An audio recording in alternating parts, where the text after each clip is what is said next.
शासन और सत्ता में बैठी बीजेपी कर रही है राजनीति। सेना सरकारी कर्मचारी और सरकारी तंत्रों का कर रही है चुनावों में भरपूर इस्तेमाल। और गोदी मीडिया किस तरीके से गायब कर रही है बड़ी खबरों को, और क्या पत्रकारिता का स्तर इतना गिर चुका है कि गोदी मीडिया पत्रकारिता का जानकारी ख़त्म कर चुकी है। और ऐसा क्या कर दिया नरेंद्र मोदी ने जो हो गया भारत का नाम ऊंचा।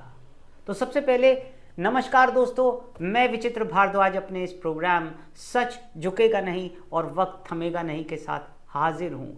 काफ़ी दिनों के बाद आपसे मुलाकात हो रही है। सबसे पहले तो आप प्रोग्राम को शुरू करने से पहले हमारे चैनल को लाइक, शेयर और सब्सक्राइब जरूर कर लीजिएगा।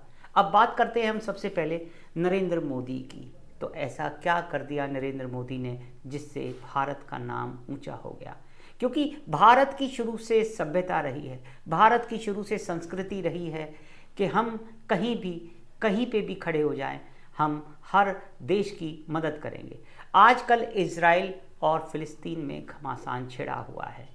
कुछ दिन पहले कई अखबारों ने इजराइल का समर्थन किया था, लेकिन आज नरेंद्र मोदी ने एक ऐसा काम करके सबको चौंका दिया जिसकी मैं वर्णन करने में थोड़ा सा सक्षम नहीं महसूस कर रहा हूं। लेकिन मैं फिर भी आपको बताना चाहता हूं कि फ़िलिस्तीन के लिए भारत सरकार ने, मोदी सरकार ने बहुत सारी राहत सामग्री को भेज दिया।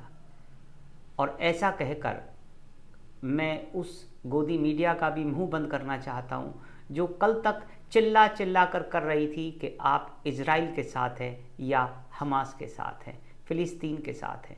तो आज प्रधानमंत्री ने जिस तरीके से फ़िलिस्तीन के लिए राहत सामग्री भेजी है वह निसंदेह सराहनीय है। अब बात करते हैं हम कि शासन में बैठी जो बीजेपी है वो सत्ता के लिए, राजनीति के लिए किस तरीके से सेना का उपयोग कर रही है, सरकारी तंत्रों का इस्तेमाल कर रही है। दोस्तों, खबर ये आई है कि सेना के लिए सेल्फी पॉइंट बनाए जाएंगे जहां सेना के जवान भारतीय जो हमारी जो सरकार है उसका लेखा जोखा बताएगी। 9.5 साल में ऐसा क्या कर दिया भाजपा ने जो सरकारी तंत्र की आवश्यकता आन पड़ी। अब बात करते हैं हम अगली खबर की। अगली खबर हमारे पास आ रही है उस गोदी मीडिया की जो इजराइल तक पहुंच गई, इजराइल से समाचार दे रही है, लेकिन भारत में रहने वाले मणिपुर को भूल गई। जिस तरीके से प्रधानमंत्री मणिपुर का म शब्द भूल गए, उस तरीके से गोदी मीडिया और सरकारी तंत्र भी भूल गया कि यहाँ पर मणिपुर हमारा अपना प्रदेश है जिसकी रक्षा करना स्वयं भारत सरकार का फर्ज भी बनता है। और दोस्तों, ओपीएस का जो खबर है वो खबर को किस तरीके से गोदी मीडिया गायब कर रही है कि जहां वन पेन स्कीम को किस तरीके से खबरों में नहीं आने दिया, मणिपुर की खबरों को पूरी तरीके से दबा दिया जाता है। तो गोदी मीडिया किस तरीके की पत्रकारिता करती है।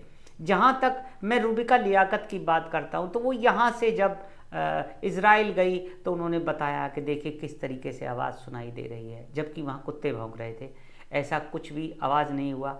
एक मॉडलिंग प्रचार प्रसार के लिए गई हुई रूबिका लियाकत, आपको शर्म आनी चाहिए कि आप भारतीय संस्कृति का मजाक उड़ा रही हैं, भारतीय पत्रकारिता का मजाक उड़ा रही हैं। अगली खबर है कालकाजी मंदिर। कालकाजी मंदिर के गर्भगृह में सभी पुजारियों ने एक मत से सर्वसम्मानित एक चीज़ को पास किया है कि बाहरी व्यक्ति गर्भगृह में प्रवेश नहीं करेगा। लेकिन कुछ पुजारी अपने निजी फायदे के लिए गर्भगृह में लोगों को कुदाकर मंदिर की मर्यादाओं को ठेस पहुंचा रही हैं। पुजारी परिवार इससे आहत होता है। मैं उन सभी ब्राह्मणों से जो कालकाजी मंदिर में पूजा सेवा कराते हैं उन सभी से विनम्र विनती करता हूं कि आप ऐसी घटनाओं को अंजाम देने में पीछे हट जाएं।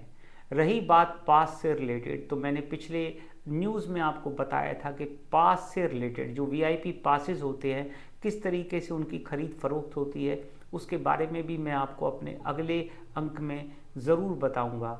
और किस तरीके से वीआईपी पासेस किस तरीके से बेचे जाते हैं, मंदिर की गरिमा को किस तरीके से ठेस पहुंचाने का काम करते हैं वो लोग, उनका भी भांडा फोड़ दिया जाएगा।